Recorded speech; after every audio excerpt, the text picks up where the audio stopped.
more and more people are stopping attending church. They aren't leaving because they don't care. They're leaving because they care too much to keep living in forms that no longer give life. That doesn't mean the church is bad or irretrievably obsolete.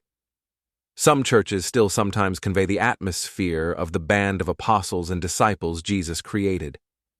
It means an anthropological shift has occurred, and forms don't always keep up with it.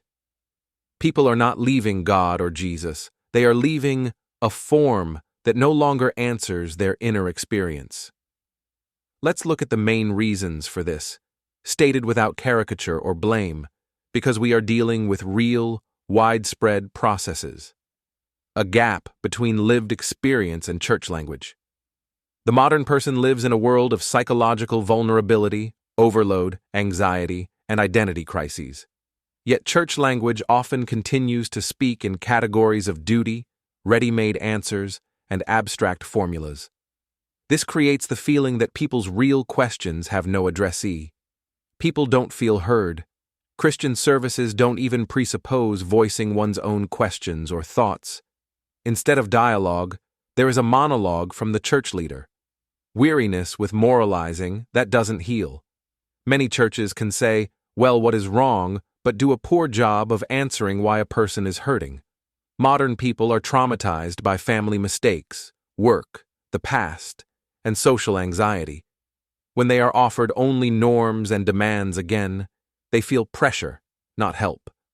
A crisis of trust in church authority. Scandals, politicization, the alliance of religion with ideology and fear have undermined trust. The church is increasingly perceived as a system of control, a bearer of power, a keeper of the right position, rather than as a space of healing and truth. Apparently, for centuries, the dominant question was who is right. Today, in the 21st century, it sounds different. How can I live without falling apart? By inertia, the church often continues to answer the first question, while people desperately seek an answer to the second. People no longer want to adjudicate who is right and who is wrong. They want inner peace and answers to personal questions. Society is gradually evolving from group consciousness toward individual consciousness. The spiritual path is increasingly understood as an individual journey. People are less willing to delegate their faith to an institution. They want to understand, experience, and test things for themselves. This isn't necessarily rebellion against the church. More often it comes from deep reflection and responsibility for one's inner life. Add to that the fact that the image of Jesus has become obscured and blurred. For many, Jesus has been masked by church culture. His words are replaced by doctrine, his image mixed with the institution. People aren't leaving Jesus so much as stepping away to try to hear him again. The depth of various church doctrines is often insufficient, or the dogmas are simply blurred. People are disappointed and want a more intense return on their investment. Research, for example, data from the Pew Research Center, shows a steady rise in the spiritual but not religious group. This is not the disappearance of spiritual searching, but a change of form. What kind of group or community did Jesus himself form? Jesus was an extra-systemic figure. He didn't create a religious system, he didn't compete with systems, and he removed the very need for competition. Modern groups often try to hold people by giving them value and offering benefits. Jesus did the opposite. He didn't fight for loyalty. He said things that reduced dependency. If anyone wants to follow me, let him decide for himself. You may leave if you wish. Paradoxically, this increased trust. It made belonging voluntary and removed hidden manipulation. People stayed not from fear of losing out, but from an inner response. Belonging to a community was not an absolute requirement for salvation.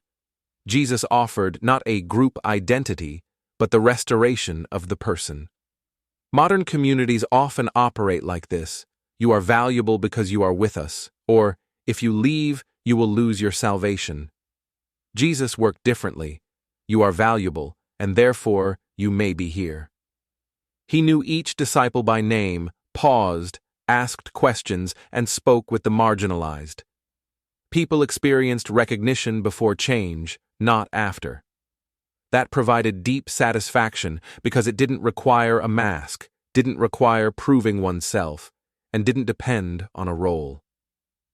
Joining a modern megachurch is like approaching a colossus where the believer is a tiny cog. Joining Jesus' group was joining a community of equals where your personhood mattered. Jesus created an intense sense of meaning rather than comfort and stability. His group was not comfortable. There were no guarantees of safety or schedules of ceremonial events. But there was authenticity, the sense that something real was happening, and a clear direction for life. There were missionary journeys, shared problem-solving, close fellowship around a fire. Modern people often seek stability and comfort. People in Jesus' time sought meaning more than comfort. Jesus gave a meaning that transcended the self. That is more powerful than any retention program. Jesus did not solve the problem of gratification. He removed the cause of inner emptiness. He did not gather people around a brand. He taught and returned them to themselves, and that was enough.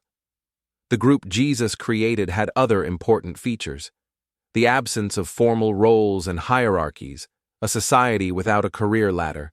It shall not be so among you. You have one teacher, and you are all brothers. No one grew at the expense of another. No one became more important by virtue of status. The group rested on relationships, not on power. Direct access to the source of meaning without intermediaries or admission systems. The kingdom of God is within you. I am the way, not I am an institution.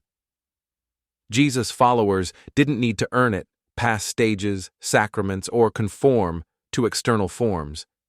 It was a matter of understanding the truth, and the meaning was available here and now. Small community instead of mass. Jesus did not aim for quantity. A tight circle of close disciples, a wider circle of less invested followers, individual conversations, Nicodemus, Mary, Peter. Jesus taught that where 2 or 3 are gathered, presence was proclaimed more important than scale. Depth mattered more than reach. Is it possible today to recreate Jesus' group?